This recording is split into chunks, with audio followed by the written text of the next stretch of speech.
Ini kemarin malam udah disinggung, waduh kalau udah bahas masalah haji, udah apa namanya? Saya belum ada pengalaman, saya bilang jangankan haji umroh aja belum gitu kan. Ya, cuman teorinya doang. Teorinya paham, teorinya ngerti, tapi pelaksananya belum. Ya mudah-mudahan kita bisa melaksanakan haji atau umroh. Kan wasilah nih kita belajar haji, kita belajar umroh, mudah-mudahan ini sebagai pengetahuan sehingga kita ke sono walaupun ada mutawifnya, walaupun ada pembimbingnya, paling nggak kita sudah agak ngerti hukum haji itu apa, wajib haji itu apa, rukun haji itu apa hal perkara yang kemudian kita lakukan kena dam namanya. Dam itu apa? Denda. Dendanya tergantung apa yang kita tinggalkan, apa yang kita langgar daripada pelaksanaan haji ataupun umroh. Sama aja orang yang haji ataupun orang yang umroh apabila melanggar, maka ya ada dam namanya, ada denda. Ya, makanya kita kupaslah sedikit-sedikit. Haji ini secara bahasa lugatan memiliki makna al-qasdu. Apa itu al-qasdu? Al-qasdu artinya adalah menyengaja, berniat. Kenapa kok di sini dimaknai menyengaja atau berniat? Kita lihat saudara kita, sering saya singgung bahwa mereka banyak kok uangnya di bank simpenannya, tapi nggak ada niat di dalam hatinya, niat di dalam dirinya pengen pergi haji, minimal umroh dah. Kita aja yang nggak gablek duit pengen umroh, ya kan? Cuman ke ongkosnya kagak ada. Tuh. Maka masya Allah beruntung sebetulnya ketika Allah kasih keluasan rezeki, ketika Allah memberikan kelapangan rezeki, tapi sangat disayangkan tidak digunakan oleh orang tersebut dalam hal-hal dalam melaksanakan ibadah. Makanya masya Allah kemarin saya singgung, saya dalam kitabnya Irsyadul Ibad itu mengenai haji, perkara haji, dijelaskan bahwa saking pentingnya perkara haji itu, maka walau yabi'u aqarahu, meskipun orang itu mengupayakan itu sampai jual kebun, sampai jual apa namanya pekarangan yang dia miliki, tapi tujuan karena haji, insya Allah berkah. Bener ini. Tapi jangan semuanya, giliran pas pulang nanti rumahnya orang ada habis pisan tuh. Artinya dipikirkan, buat haji sekian, buat anak sekian, buat yang ditinggal sekian, ada perhitungannya, ada rinciannya. Nanti akan kita bahas nih. Jadi haji ini bagaimana? Al-qasdu menyengaja. Memang orang itu tujuannya punya duit sedikit-sedikit, tukang beca tuh kan di daerah mana tuh, ngumpulin hasil ngebeca. Kemudian dia tabung, dia kumpul, akhirnya apa? Masya Allah, karena emang gigih, karena emang ulet, itu tabungan hasil ngebeca bisa memberangkatkan dirinya pergi ke Baitullah. Tinggal kita dah. Bisa nggak? Tergantung niat sebenarnya. Berat banget ya. Iya. Anggaplah kalau sekarang berapa Pak? Berapa? 25 ya? 25 lah ya. 25 lah. Ya nggak nyampe 100 juta. Beli mobil kebeli. Mobil gak punya. Ya. Al-qasdu tuh haji bermakna al-qasdu menyengaja. Wa syar'an, sedangkan menurut istilah syara haji memiliki arti qasdul baitil harami lin nusuki, menyengaja untuk mendatangi Baitul Haram, Mekkatul Mukarramah lin nusuki, dengan tujuan untuk beribadah kepada Allah Subhanahu wa taala. Makanya dalam ayat Al-Isra Al-Imran Allah jelaskan walillahi 'alan nasi hijjul baiti, dan kepada Allah lillahi 'alan nasi, bagi manusia itu diwajibkan untuk melaksanakan ibadah haji, man istata'a ilaihi sabila, bagi orang yang mampu. Nanti definisi mampu nih kita akan kupas nih. Seperti apa sih orang yang kategori mampu, orang yang kategori kemudian wajib kategori orang itu disebut dengan punya harta kemudian harus pergi haji. Ya, kita bahas nih insyaallah sedikit-sedikit. Ya. Jadi haji ini tujuannya apa? Emang dasar niatan dalam dirinya pengen menyengaja mendatangi Baitullah, tujuannya untuk beribadah kepada Allah Subhanahu wa taala. Wa syaratu wujubil haji sab'atu asya', dan syarat wajib seseorang untuk melaksanakan haji sab'atu asya', ada 7 perkara nih syarat wajibnya. Berarti kalau kita tidak ada di dalam syarat-syarat ini, belum ada kewajiban bagi kita. Kenapa? Karena pergi haji bagi yang mampu. Pergi haji bagi yang mampu. Ya.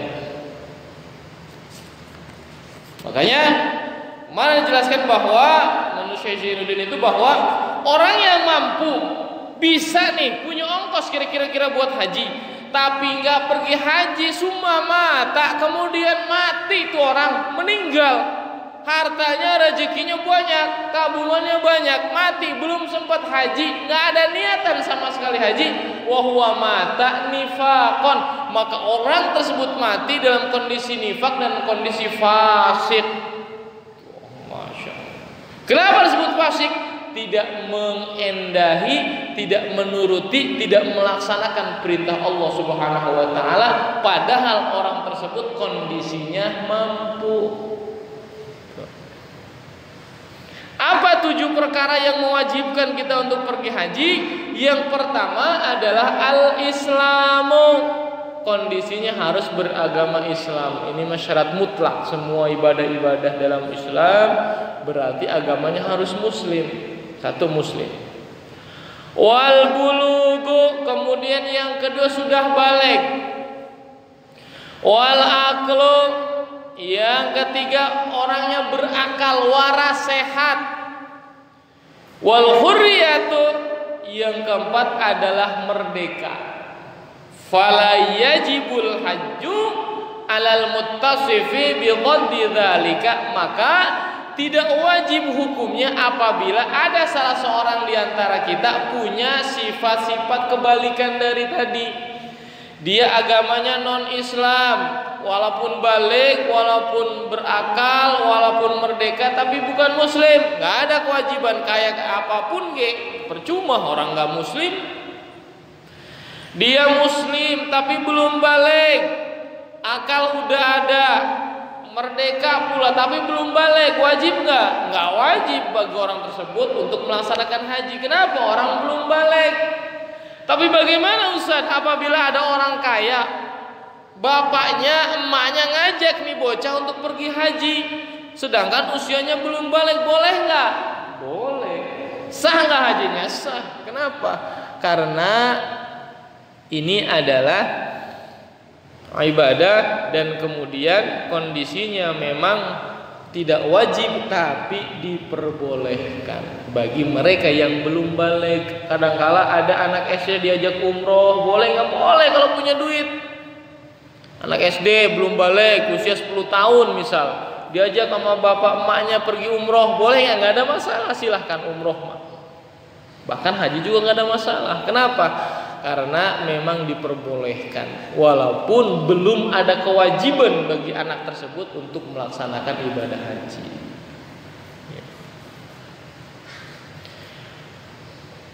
Kemudian berikutnya adalah wa wujuduz zadi.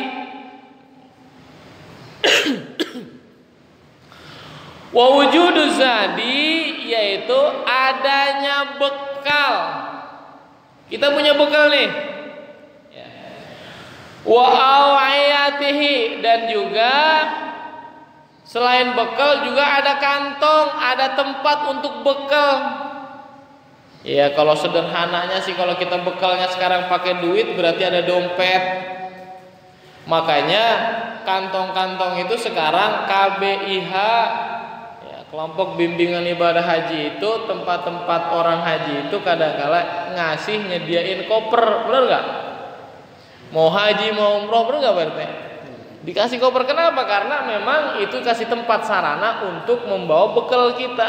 Apa bekalnya? Ya masing-masing terserah. Mau makanan, mau minuman, mau pakaian, yang penting bekal yang kita bawa. In ihtaja ilaiha, jika kantong tersebut dibutuhkan ketika proses pelaksanaan haji. Wa qad la yutaju ilaiha kasyahsin qaribin min Makkah, dan terkadang pula kantong itu nggak dibutuhin. Bagi siapa? Bagi orang yang terkadang tinggal rumahnya dekat dengan Mekkatul Mukarramah.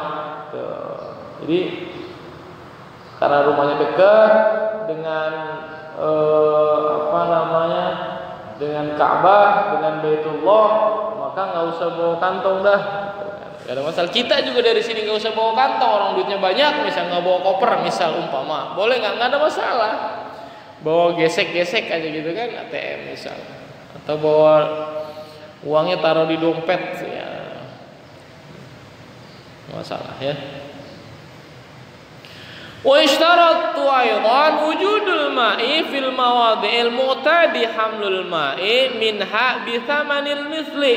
Dan juga disyaratkan adanya air fil mawadhi'il mu'tadi, di tempat-tempat yang biasa untuk dibawa, dibeli air-air dengan harga yang standar, yang biasa.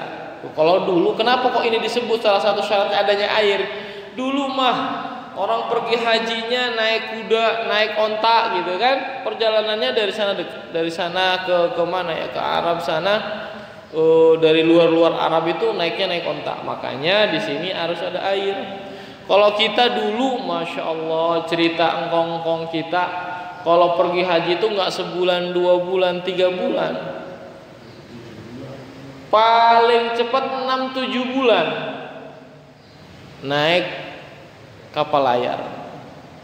Maka orang dulu mah, orang sono Jati Asih, orang Jatirasa, orang Pondok Peda khususnya, orang pergi haji itu disebut berlayar. Kenapa berlayar? Karena orang dulu mah pergi hajinya naik perahu, maka disebut berlayar. Makanya masya Allah, orang nganter orang pergi haji sama aja orang nganter kayak orang mati. Orang ketika berangkat ngelepas belum tentu dia bisa balik lagi. Makanya susahnya masya Allah luar biasa. Makanya perjuangannya masya Allah luar biasa. Ya.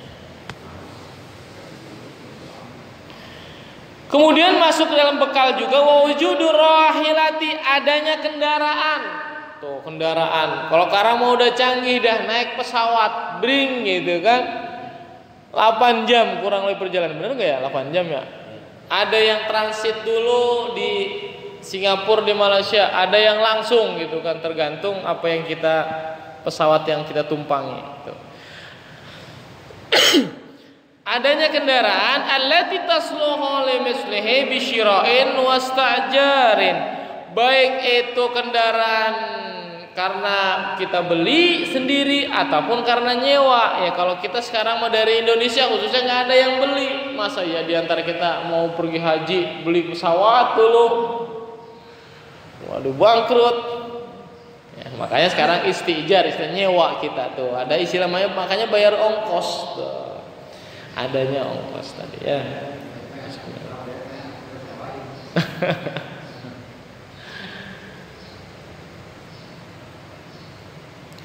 Hadza idza kana syahsu bainahu wa baina Makkah marhalatani fa aktsaru. Ya.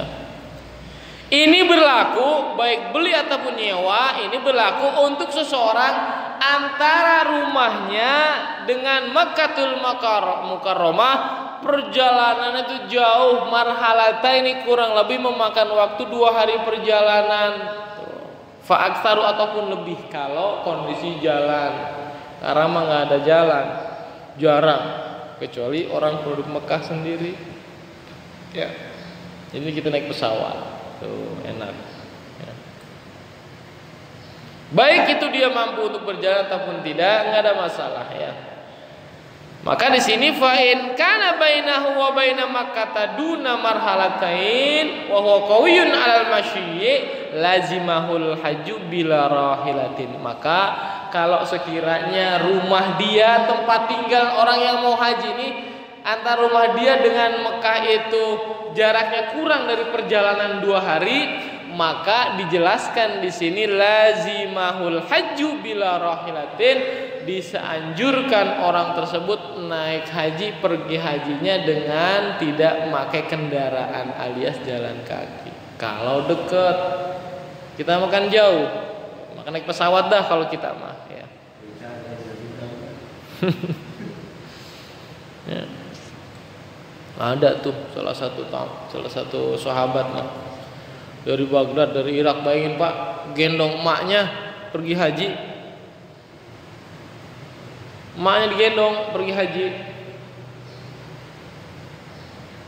Bolak-balik, ya Rasul, saya udah gendong emak saya pergi haji, dari berangkat sampai pulang lagi. Ini yang saya lakukan apakah sudah menebus jasa emak saya waktu dulu dari melahirkan sampai membesarkan saya? Apa kata baginda Nabi? Wala wahidatun min mi'atin, belum 1% pun yang kamu lakukan untuk menebus jasa emak kamu dengan menggendong dari Baghdad Irak menuju Mekah itu. Memang dekat dari Mekah Baghdad ke Irak, ke mana? Ke Mekah. Perjalanannya berapa hari? Gendong emaknya. Kita jangankan dari Baghdad ke Mekah ya, dari sini dari rumah ke depan aja ogahan gendong emak. Ya. Benar nggak? Ya.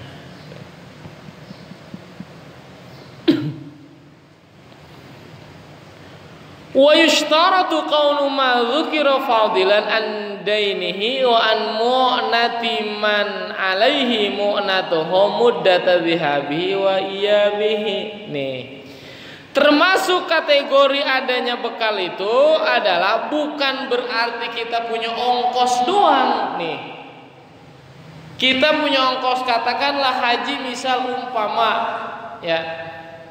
umpama berapa sih sekarang haji ya? 35 ya? 35 ya? 35, anggaplah 35 juta misalkan umpamanya. Maka yang harus kita siapkan untuk pelaksanaan proses kita melaksanakan ibadah haji bukan yang kita pikirkan ongkos kita doang, bukan 35 buat ongkosnya, kemudian buat bekal kita di sana katakanlah 10 juta, 45 tambah 5 juta deh, 15 juta jadi 50 juta, kita siapinnya 10 juta, bukan.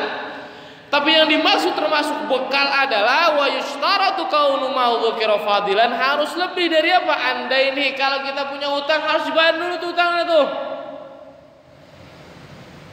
Maka sebelum kita berangkat haji, cek kita pernah ngutang di mana. Ada warung, ada tempat belanja biasa kita ngutang, bayar dulu tuh hutangnya. Kenapa? Merupakan bagian daripada kewajiban bekal. Satu tuh. Kemudian wa an mu'nati man alaihi mu'natuhu muddata dhihabihi wa iyabihi. Kemudian juga yang harus kita persiapkan terhadap orang yang kita tinggali dari keluarga kita manakala kita pergi ke sono. Sekarang haji berapa hari? Nggak nyampe haji. Nggak nyampe 20 hari kali ya? Sebulan lah.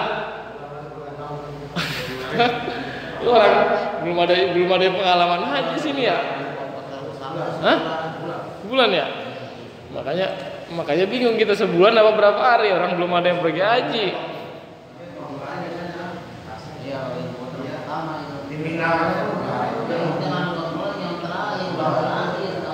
Sebulan dah.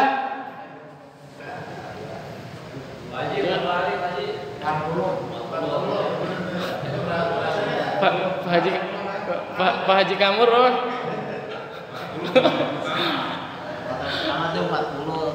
40 ya? Sama sebetulnya sih kan, kalau pertama makin mari kan pulangnya juga makin belakangan. Kecuali haji yang plus dah, tuh ya. Jadi dia hanya rukunnya doang yang dilaksanakan. 40 hari ya? Yakin nih Pak Haji Kamur? Ini Bang Haji. Amin. Iya, amin ya Allah. Anggaplah 30 hari dah. Kita ngitung 30 gampang ya. Iya kan? Kan bilang kita belum ada pengalaman kita. Makanya saya bilang kalau masalah teori mah ya kita sama-sama maklum bisa lah. Tapi kalau udah masalah praktek belum ada. Makanya kalau saya ngejelasin begini, wah bingung nanya berapa hari orang pergi haji kan.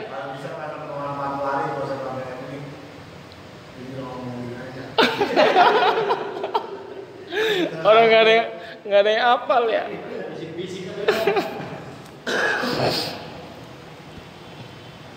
Jadi selain hutang harus dibayar dulu, kemudian yang dipersiapkan adalah orang yang ditinggal yang menjadi tanggungan dia, makannya dan lain sebagainya.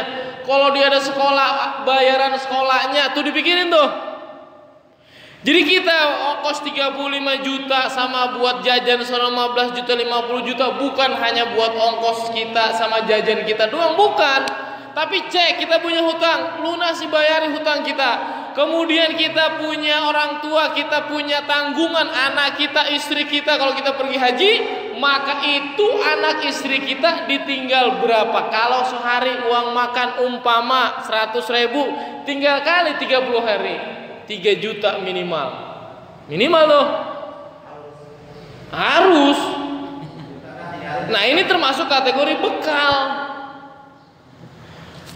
itu buat makan dapur, belum jajan bocah, belum bayar sekolah bocah. Pikirin tuh ya, taruh dah 10 juta di rumah selama kita pergi. Lah iya.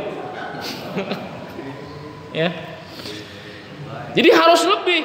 Bahasa di sini adalah wa yushtarat dzukira fadilan. Jadi harus lebih. Kalau yang harus kita siapkan jajan bocah, belanja makan, minum, bayaran katakanlah 5 juta umpama, maka yang harus kita tinggalkan harus lebih daripada 5 juta. Benar, 10 juta kita kasih nih. Gua mau pergi haji, ini buat titip, buat jajan bocah, buat makan, buat beli pulsa, buat bayar listrik, buat bayar sekolah, nih 10 juta. Kalau ada lebih gue minta lagi.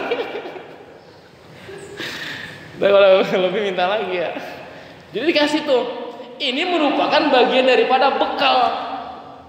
Jadi maka bukan hanya yang kita pikirkan buat ongkos berangkat sama buat jajan kita di sana, bukan, tapi bagaimana orang yang ditinggalkan. Karena apa? Ini kewajiban kita, maka harus kita tinggali berapa uang yang harus kita titipi buat orang rumah manakala kita pergi haji. Makanya bahasanya kalau mampu. Kalau mampu jadi paksain. Harus sertifikat diganti. Ya. Kalau mampu, jangan kemudian sertifikat giliran nggak ada ongkos, sertifikat rumah gade, pulang masya Allah ya babak belur entarnya.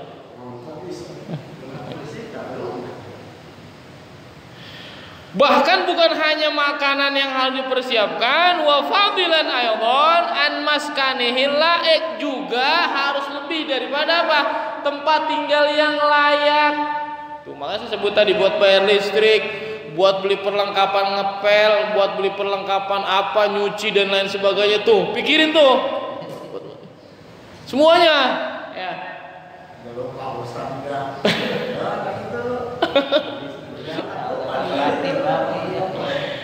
Ya masya Allah ya. Bahkan wa an abdin yaliqu bihi, jika sekira kita punya hamba sahaya, kalau sekarang bukan hamba sahaya dah. Jika kalau sekarang kita punya pembantunya juga harus dipikirin buat bayarnya dan lain sebagainya. Intinya bahwa termasuk daripada bekal, ongkos kita ada, kendaraan buat bayarnya juga ada. Kemudian buat orang yang ditinggal, buat yang di rumah juga ada. Tuh baru disebut kategori orang yang mampu. Tuh. Berapa? Hitung aja. Ongkos 35. Ongkos haji umpama. Ya kita nggak usah gede-gede lah buat jajan, misal 5 juta, ya kan cukup nggak pegangan kita di sana? Hah? Iya, 5 juta gitu kan buat ongkos kita nih ke sono, misalkan 35 tambah 5 berapa? Udah 40. Ya kan? Belum buat di rumah doa ngaratib, belum buat makan orang yang di rumah. Habis 10 juta. Kurang. 15. Kalau umroh bisa 15. Ini haji lama lagi. Setor motong.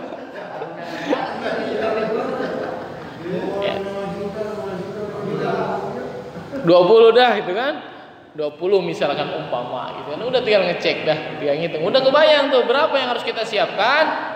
Jadi jangan kemudian kita pengen haji banget, ngebut banget kan, tapi nggak dipikirin orang yang di rumah gitu ya. Kenapa? Karena kalau haji mah masa tenggangnya berbeda dengan umroh. Kalau umroh 9 hari, ya taruhlah buat di rumah, nggak usah gede-gede kan, nggak sampai sebulan tuh. Sehari 100.000 kali 9 hari 900.000. Taruhlah kasih 1 juta sama bini kita di rumah, Neng nih, abang mau umroh nih 1 juta 9 hari, ya kan? Tuh. Karena apa? Karena 9 hari nggak sampai sebulan. Kalau haji tuh butuh waktu yang lama, makanya di sini Allah pertegas bahwa manistato'a ilaihi sabila, bagi orang yang mampu untuk melaksanakan pergi haji. Kan kata Ustadz boleh itu sampai ngejual kebun, jual tanah. Boleh kalau kebunnya lebar, kalau kebunnya tinggal 100 meter dijual habis pisan, pulang Masya Allah belasak anak bini kita. Tuh nggak boleh yang kayak begini, namanya memaksakan.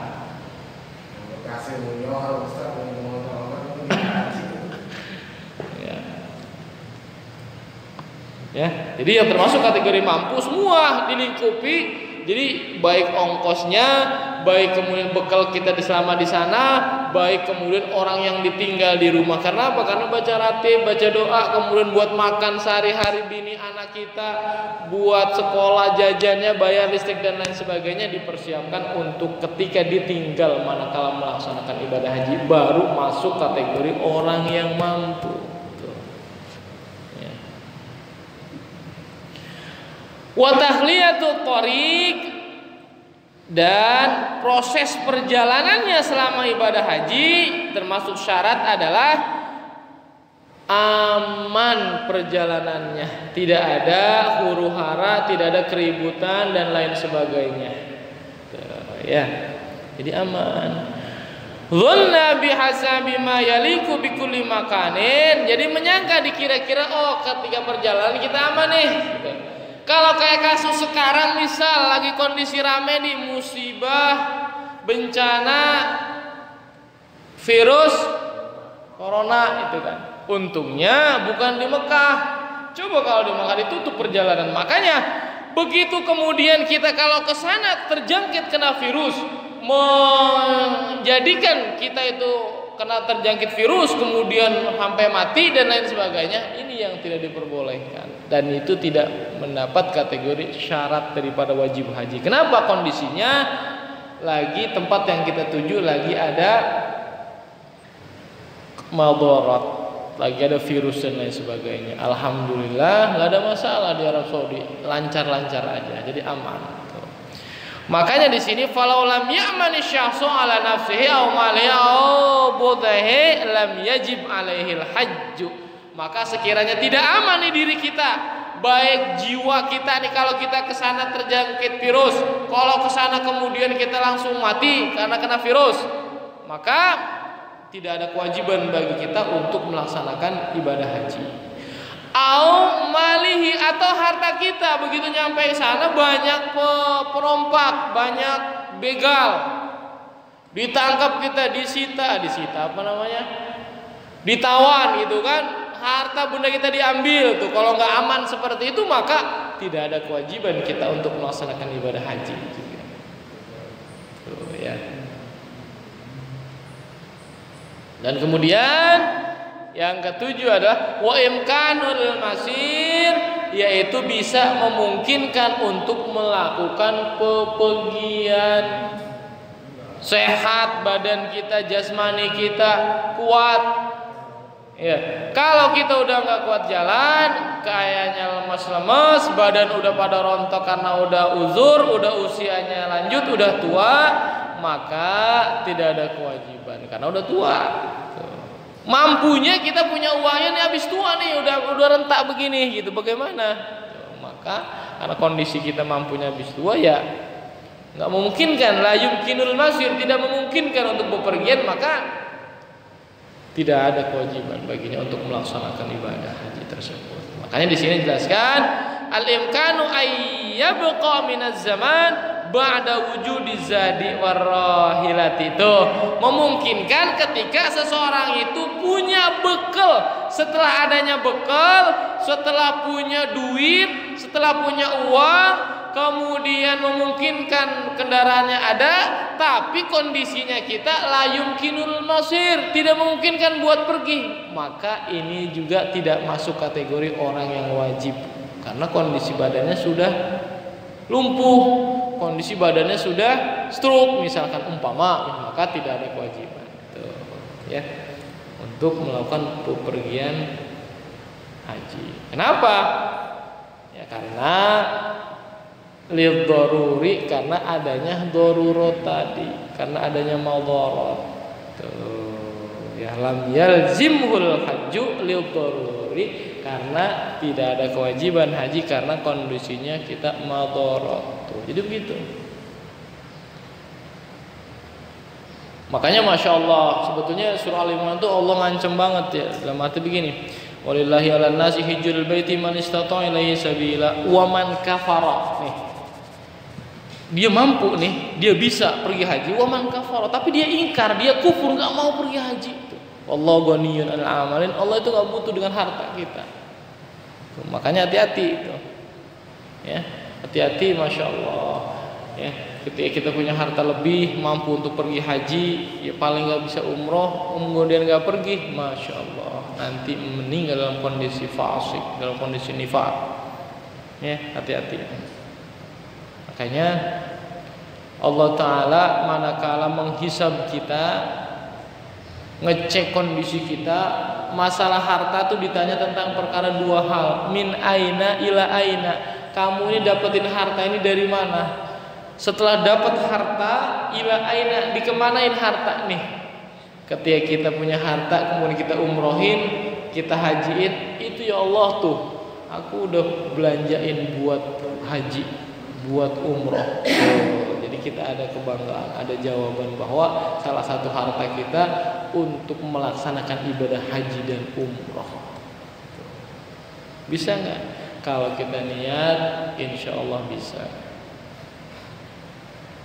Ya pelan-pelan lah nyicil ya. Bila perlu kita punya tabungan gitu kan, punya celengan.